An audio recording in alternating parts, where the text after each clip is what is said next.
देखो तुम लोग ला सकते हो 95 प्लस मार्क्स, लेकिन सब कुछ क्या मांगता है? स्ट्रैटेजी। कोई भी चीज अगर तुम प्रॉपर प्लानिंग से करते हो ना, ओनली देन उसमें सक्सेस आता है। अदरवाइज अगर प्लानिंग की कमी है, तुम्हारे स्ट्रैटेजीज में कमी है, तो तुम 95 प्लस को स्कोर करना का सपना मत देखो।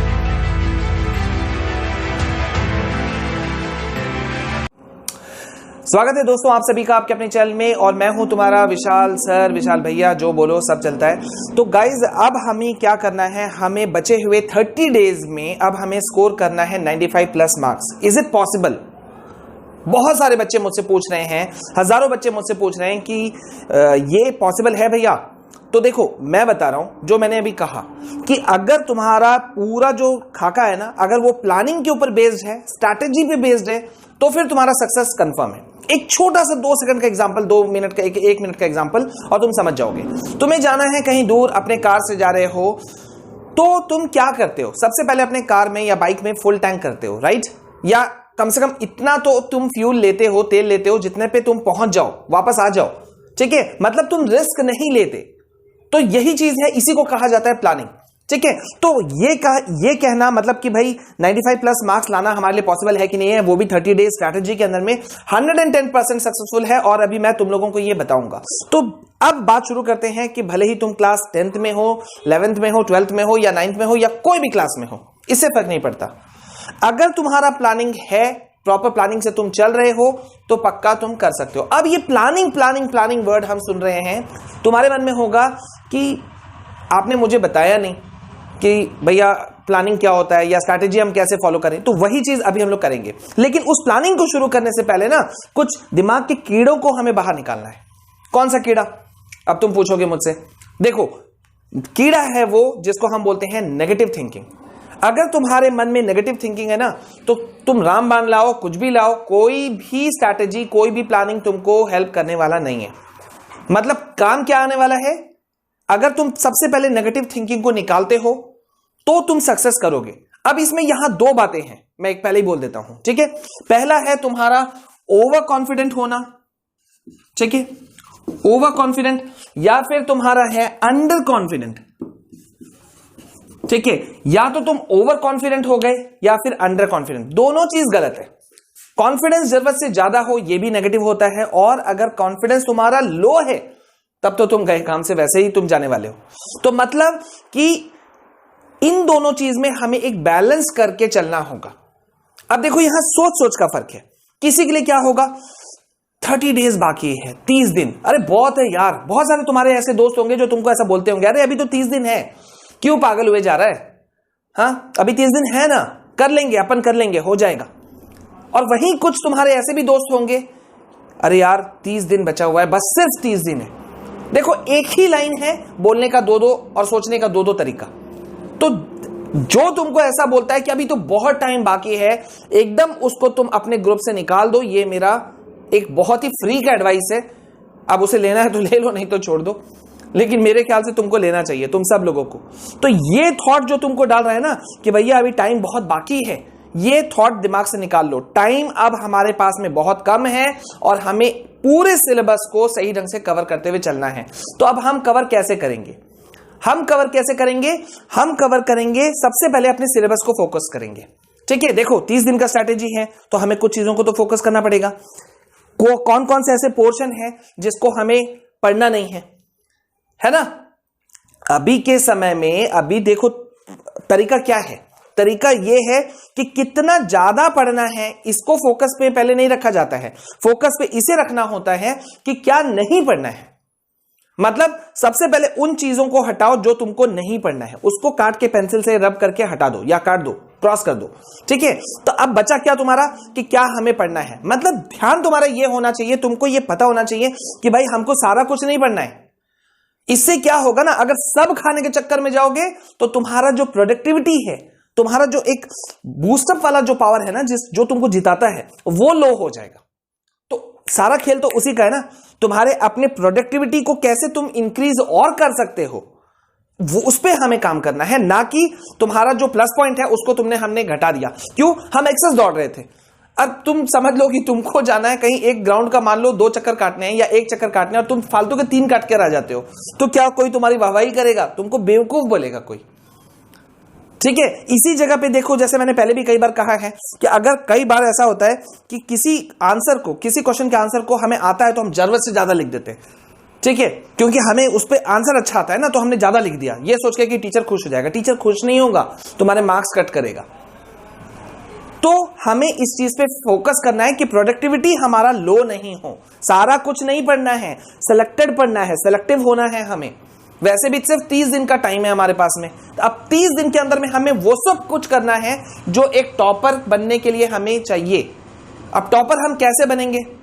कंसेप्चुअल स्टडी से, मतलब कंप्रीहेंसिव। बोलो तुम्हारा पढ़ने का तरीका कैसा होना चाहिए? Comprehensive and conceptual based study. अब ये कंप्रीहेंसिव क्या है कि सपोज तुमने कोई चैप्टर को पकड़ा, अब उस चैप्टर को तुमको क्या करना है? कंप्रीहेंसिव वे में पढ़ना है। मतलब ऊपर ऊपर के डेफिनेशन 4 पढ़ के पार हो गए, वैसा नहीं। कॉन्सेप्ट तुमको क्लियर होना चाहिए। मतलब जिस चैप्टर को पढ़ रहे हो उसका कॉन्सेप्ट को तुम पकड़ के चलो, उस कॉन्सेप्ट को तुम छोड़ना नहीं है, क्योंकि हो सकता है वो कॉन्सेप्ट तुम्हें कहीं और भी काम आए, कोई एक मैथ्स का फॉर्मूला दूसरी जगह भी काम आए, है ना। तो इसलिए कॉन्सेप्ट को तुम पकड़ के चलोगे और कॉम्प्रिहेंसिव वे में तुमको चलना है कि भाई ये चैप्टर अगर मैंने पकड़ा तो इस चैप्टर का मुझे जितना जितना पॉइंट जो पढ़ना है, सेलेक्टेड पॉइंट, अगेन याद रखना, तो सेलेक्टेड पॉइंट में से कोई मिस नहीं हो, वो सारा का सारा चीज यहां पे कंप्लीट हो।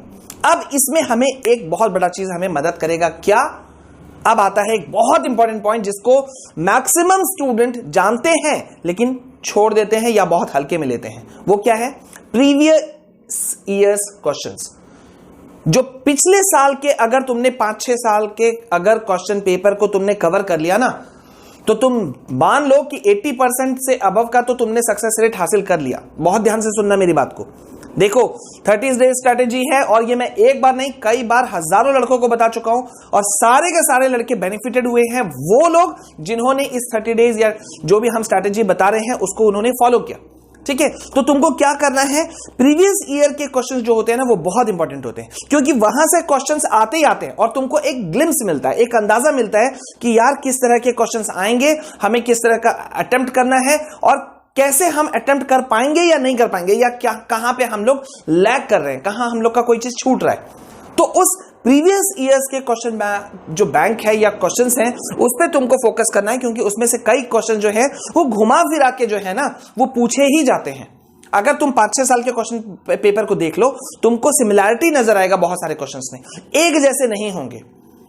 ठीक है, तो अब एक जैसे नहीं है मतलब घुमा फिरा के तुमसे पूछ रहे हैं, इसका मतलब तुम्हारा काम बन रहा है, तुम अपना जो एम है ना, टारगेट है ना, उसके बहुत क्लोज जा रहे हो। अब हम आते हैं पढ़ना कैसे है। ठीक है, क्योंकि यार अब तुमने ये तो ठान लिया कि मुझे पढ़ना है, सब कुछ करना है, very good, well and good, very good, सब कुछ ठीक जा रहा है, लेकिन अब हमें पढ़ना कैसे है? अब देखो 30 दिन बचे हुए हैं। अब तुम बोलोगे भैया अभी हम 3-4 घंटा पढ़ें, क्या चल जाएगा क्या? देखो टारगेट भी ऊंचा रखोगे और फिर उसके हिसाब से हम मेहनत भी नहीं करेंगे तो कैसे चलेगा, है कि नहीं? वो तो होने से रहा। तो तुमको करना क्या है कि तुमको कम से कम 8 घंटा, 10 घंटा या 12 घंटा, ये 3 में से जो तुमको चुनना है चुन लो। मैं तुमको प्रेफर करूंगा बीच वाला, यानी कि 10 आवर्स डेली। कम से कम 10 घंटे का भी तुमको टारगेट लेना होगा। देखो यार हमने एम भी तो ऊपर रखा है ना, 95+ हर सब्जेक्ट में, तो वो अचीवेबल है, लेकिन तुमको अभी के अकॉर्डिंग तुमको लेना होगा कम से कम 10 घंटा या मिनिमम 8 घंटा 9 घंटा तो लेना ही होगा। और अगर मैक्स टू मैक्स अगर 12, 13, 14 चले जाते हो तो वेल एंड गुड, तब तो बहुत बढ़िया। लेकिन अब मैं यहां पे एक बात कहूंगा, अब जैसे मान लो तुमने एक ले लिया 10 ही घंटा ले लेते हैं कि भैया मुझे पढ़ना है हर दिन, अब मैं 10 घंटा तो पढ़ूंगा। तो अब 10 घंटा जो तुम पढ़ोगे वो कैसे पढ़ोगे?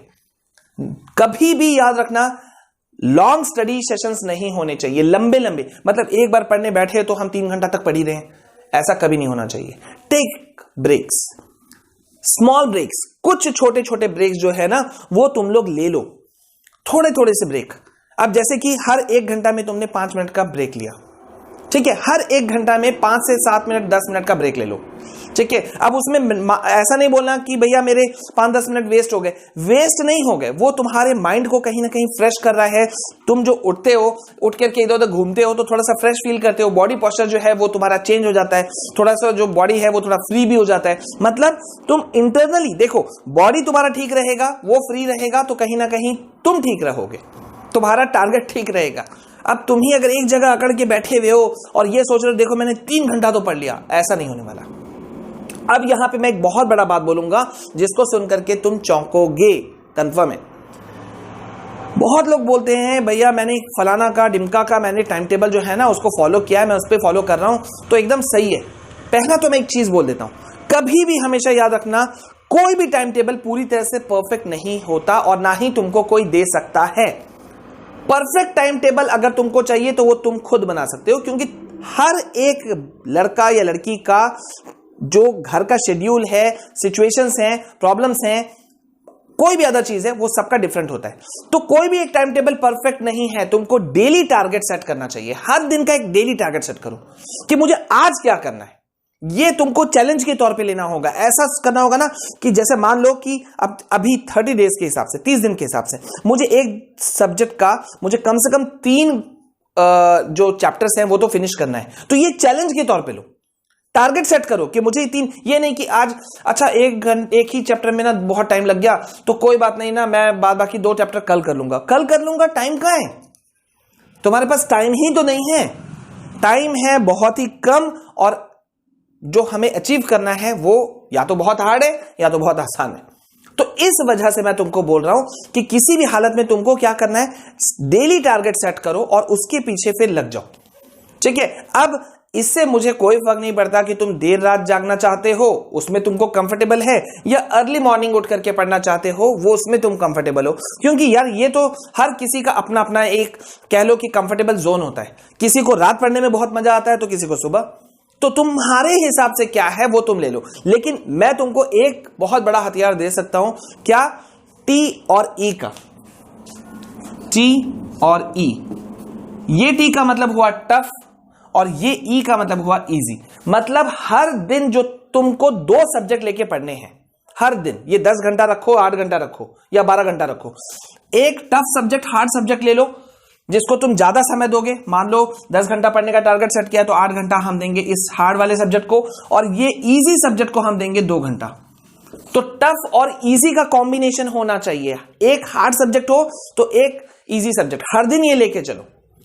ज्यादा खाने के चक्कर में रहोगे तो तुम फंस जाओगे।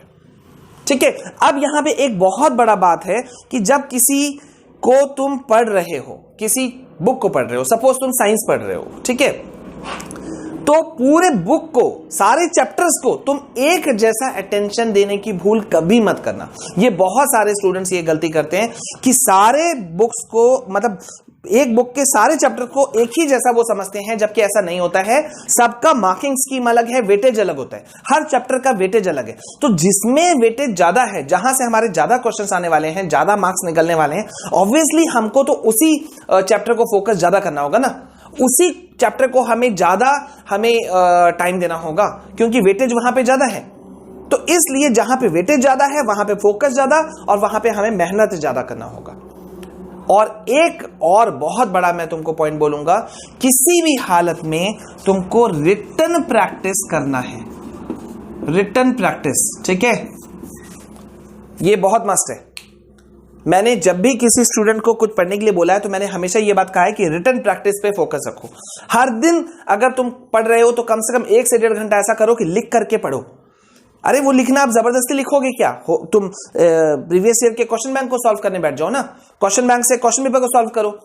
या मान लो तुमने 1-2 चैप्टर खत्म किया तो 1 घंटा बैठ गए कि भाई जो चैप्टर मैंने खत्म किया, ये क्वेश्चन दिया, मैंने उसको लिखना शुरू किया फास्ट में। अब फास्ट में मेरा राइटिंग कैसा जा रहा है, स्पीड कैसा है मेरा?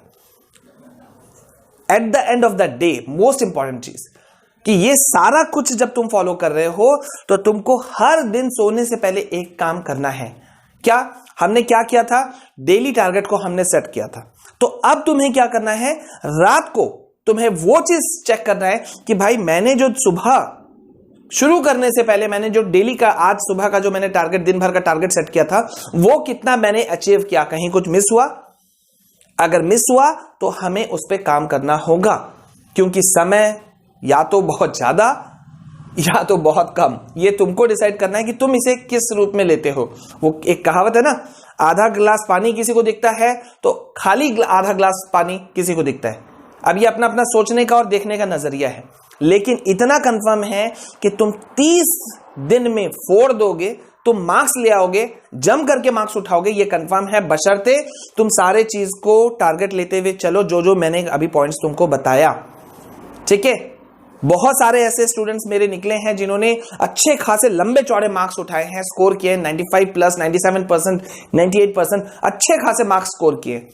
मैथ साइंस में 100 आउट ऑफ 100 उन्होंने स्कोर किया है, इंग्लिश में 100 आउट ऑफ 100 स्कोर किया है, और जिस सोशल साइंस में तुम डरते हो उसमें भी परफेक्ट 100 स्कोर किया है मेरे बहुत सारे स्टूडेंट्स ने।